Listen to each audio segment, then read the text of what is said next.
This is The Beat, a conversation about the Charleston County Sheriff's Office and our community. I'm your host, Oshi Alford. Hello again, and welcome to The Beat. I am your hostess, Oshi, and with me I have... Patrick Morris. You're not going to tell us your rank or anything like that? I'm a chief deputy with the Sheriff's Office. Okay, so Chief Morris of the Detention Center... Correct. ...is with us today, and we're going to talk a little bit about going back to school and everything. So... I know a lot of parents are excited, but they're also kind of concerned with everything that's been going on with back to school. There's Kevlar book bags now. Did you know that? Yeah, actually, there's a huge market in there or out there for school safety. Mm-hmm. There's Kevlar book bags. There are. I understand that there's thermoses you can carry now with some kind of protection on it, or to be used as a club if necessary. I don't know how truly useful those are, but mm-hmm. If it makes the parents feel safer, I'm more power to them. So what are we doing to bring safety to the schools then? Well, the Sheriff's Office, along with most law enforcement agencies in the country, we have a really robust school resource officer program, and they're really important for several reasons. First and foremost, to provide security and protection for the students in the school. But it also affords us an ability to build relationships with communities, with the kids. It allows kids to see police officers as not just somebody rolling by in a police car, but actually somebody they interact with every day, somebody that they can have a good relationship with that hopefully will build in the future on a good relationship with law enforcement in general. And third, what it does is it allows us to have quicker access to certain crimes that maybe we're not aware of or maybe don't get reported, but we hear about it in schools and we're able to act on that. Mm-hmm. So it's not just, there's school safety, of course, there's student safety, but it's also incorporating us into that community a little bit more, to where in the future, if there's a situation that's popping up, you guys have access to it. You're notified of it before something horrific potentially happens. Absolutely. In fact, I can tell you that SROs in my career on numerous occasions have been the first to hear about certain issues, because the SROs, and I've seen this countless times, where a student will be more than happy to speak to the SRO, will be to confide in the SRO, but they won't with any other police officer because they know that police officer. Mm-hmm. Even kids that come from areas that have been taught to mistrust law enforcement, the SRO is different. That's somebody they see every day. That's somebody they interact with. That's somebody that they play school games with. They get high fives from in the hallway. For lack of a better term, they're different. Mm-hmm. So what is some of that difference? They're a deputy or an officer, but is there a particular special kind of training that they have to go through? Yeah, every SRO goes through. There are SRO schools that they go through, and like the Sheriff's Office, we're pretty particular about who becomes SROs, mm-hmm. because again, first and foremost, SROs are supposed to protect the kids, and that has to be a overwhelming drive for the individuals that we put in schools. They have to want to put themselves in danger for the children. Mm-hmm. And that's the first thing. The second one is it has to be the right type of personality for a school. The beauty of law enforcement is there's a space for just about anybody in any type of disposition. Mm-hmm. However, SROs have to be a specific type of disposition, because they have to be able to interact with the kids, with the administration, with the parents, and they also have to uphold the law. Mm-hmm. And they have to be able to navigate that in a professional manner, and to make sure the best outcome is achieved. But they go through annual training. They go through original SRO schools, and if you're not cut out for SROs, they usually get weeded out pretty quickly. Mm-hmm. Okay, so do they apply to become an SRO themselves, or do maybe their supervisors see something in them and think, hey, you would be really good Actually, at this? with the Sheriff's Office, it's a little bit of both. Mm-hmm. If you want to be an SRO, you'll apply just like anybody else can. And we also, I'm aware that the SRO unit, they'll go out and they'll actively recruit deputies to put in for SRO, mm-hmm. because they see something in them that they think will be good in the schools. Okay.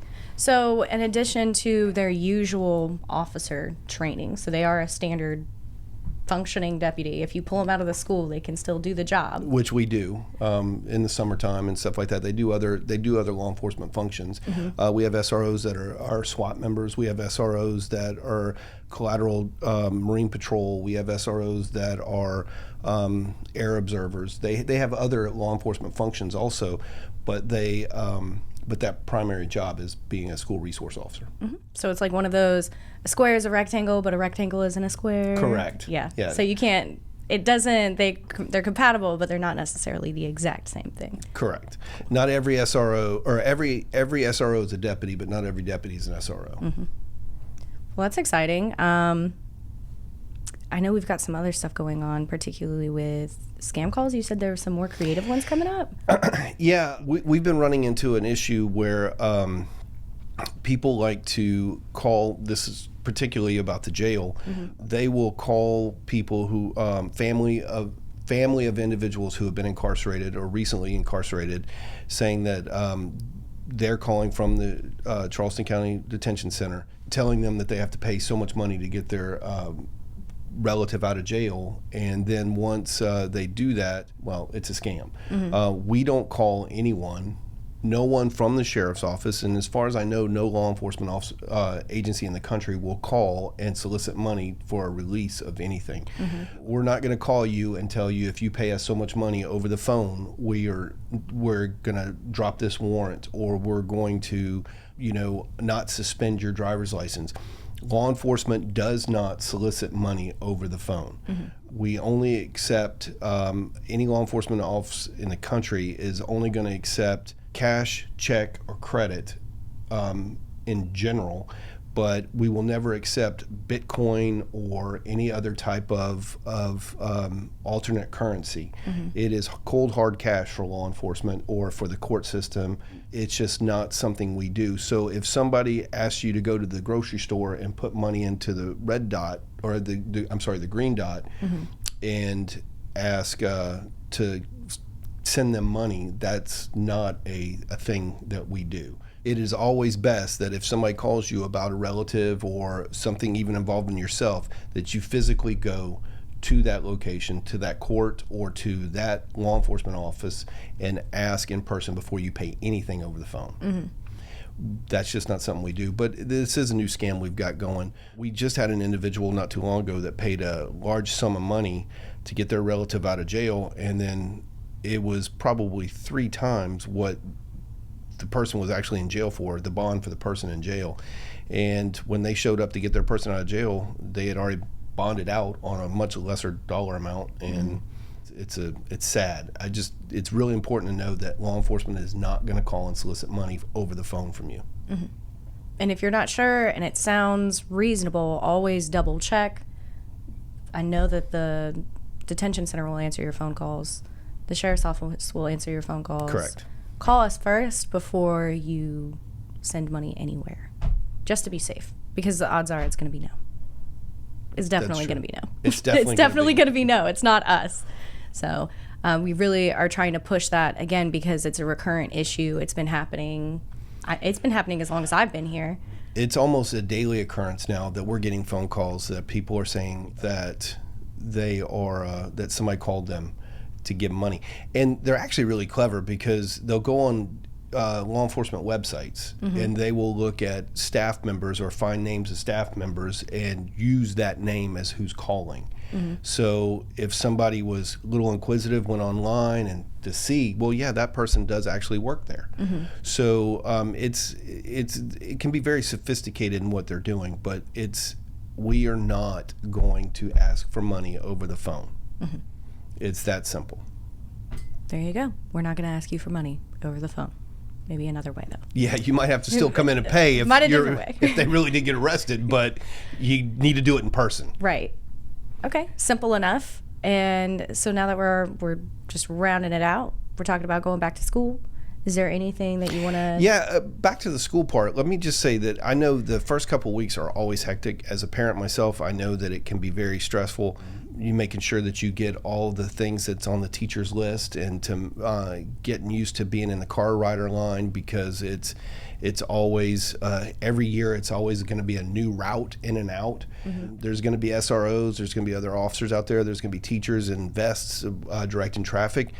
We just want everybody to be very mindful and give yourself a lot of time before you get there. We don't want to see any child get hurt. Please follow the direction of the school. I know we all have to get to work in the morning, but let's just be mindful that the school is trying their best to be the safest they can for these children. So if you're letting your kid out in between cars, or if you're not in the right line, or say you're going to let your child out across the parking lot so they're going to have to walk in between cars, and let's not do that.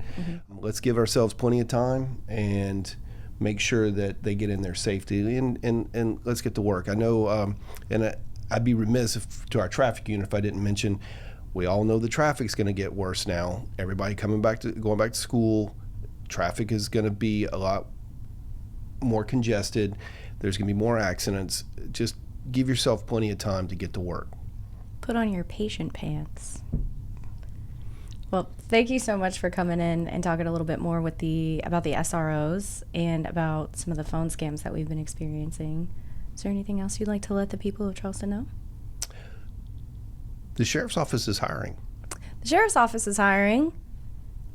What kind of position would we possibly be hiring for? Well, we have multiple positions. First two that come to mind is a deputy sheriff and a detention deputy. Both of them are well paid, with great benefits and a great working environment.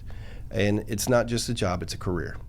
All right. Well, for those of us that are looking for a career and you are interested, you can look at some of the previous videos that we've done and released, where we've talked with some detention deputies and their experiences, with some of our own units here at the sheriff's office doing marine patrol, traffic. We have a little bit of everything. So if you are interested and you're not seeing something, or you're not seeing any information on what it is you're wanting to look into, just reach out. Any of us would be happy to tell you more about it.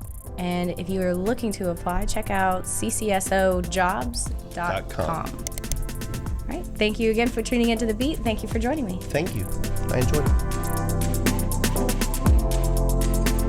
This has been The Beat, a conversation about the Charleston County Sheriff's Office and our community. I'm your host, Oshie Alford.